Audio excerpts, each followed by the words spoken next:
ఓం నారాయణ ఆది నారాయణ. ఓం శ్రీ భగవాన్ వెంకయ్య స్వామినే నమః. ఒక కుటుంబం నివాసమున్న ఇంటిలో భయంకరమైన సంఘటనలు, అద్దాలు పగులుతూ ఉన్నాయి. ఆ ఇంటిలో బట్టలు చిరిగిపోతున్నాయి, కానీ ఎవరికి ఏమీ అర్థం కాలేదు. అలాంటి పరిస్థితుల్లో కంచి మహాస్వామివారు శ్రీ చంద్రశేఖరేంద్ర సరస్వతి స్వామివారు వచ్చారు. ఒక్కసారిగా ఆ ఇంటి వైపు చూశారు. తర్వాత జరిగింది అద్భుతం.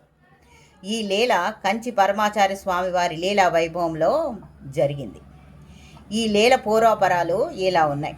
ఈ లీల జరిగింది 1960 ప్రాంతంలో. పులిత్తిలై అగ్రహారంలో నివాసం ఉంటున్న కుటుంబం అది. పిల్లా పాపలతో సుఖంగా ఉండేవారు. ప్రముఖమైన కుటుంబాల్లో వారిది కూడా ఒక కుటుంబం. వారికి వ్యాపారం ఉండేది. ధర్మబద్ధంగా సంపాదించేవారు. ధార్మికమైన సంపాదన వారికి ఉండేది.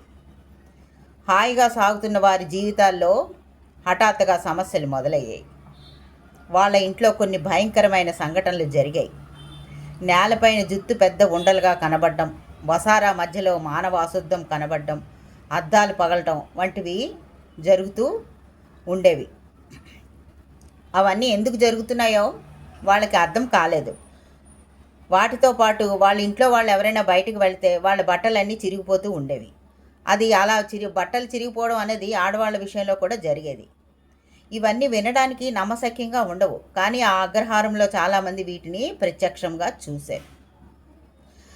తర్వాత వాళ్ళు ఇదంతా చేతబడి వల్ల జరిగినది అని తెలుసుకున్నారు. వారు ఈ విషయానికి చాలా భయపడ్డారు, కానీ దీనికి పరిష్కారం తెలుసుకోలేకపోయారు. అలాంటి సమయంలో మహాస్వామి వారు ఆ ప్రాంతానికి పర్యటనకు వచ్చి ఆ అగ్రహారానికి కూడా వచ్చారు. ఆ అగ్రహారంలో రామానుజం అనే న్యాయవాది ఇంటిలో స్వామివారు విడిది చేసి ఉన్నారు. స్వామివారికి ప్రజలు, ఆ అగ్రహారం ప్రజలు ఘన స్వాగతం పలికారు. భక్తుల కోసం స్వామివారి దర్శనం ఏర్పాటు చేయబడింది. స్వామివారు అందరి యోగక్షేమాలు విచారిస్తున్నారు. అలా విచారిస్తూ ఉండగా ఆ వీధిలో నివసించే ఆ కుటుంబం పడుతున్న ఇబ్బందుల గురించి వారికి సహాయం చేయవలసిందిగా కొందరు గ్రామస్తులు స్వామివారికి మనవి చేసుకున్నారు. మహాస్వామివారు ఆ విషయం అంతా విన్నారు, కానీ ఏమీ చెప్పలేదు. తర్వాత రోజు స్వామివారు వారి శిష్యులతో కలిసి ఆ వీధిలో వెళ్తూ ఉండగా చుట్టుపక్కల ఉన్నవారు ఆ ఇంటి వైపు చూపించారు. మహాస్వామివారు ఆగి ఒకసారి ఆ ఇంటి పక్క సూటిగా చూసి ముందుకి వెళ్ళిపోయారు. ఆ ఒక్క చూపు ఆ ఇంటిలో ఉన్న సమస్యలన్నింటినీ పారద్రోలింది.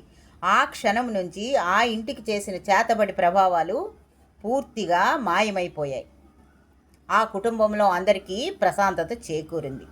వారు మళ్ళా వారి వ్యాపారం చేసుకుంటూ సుఖంగా ఉన్నారు.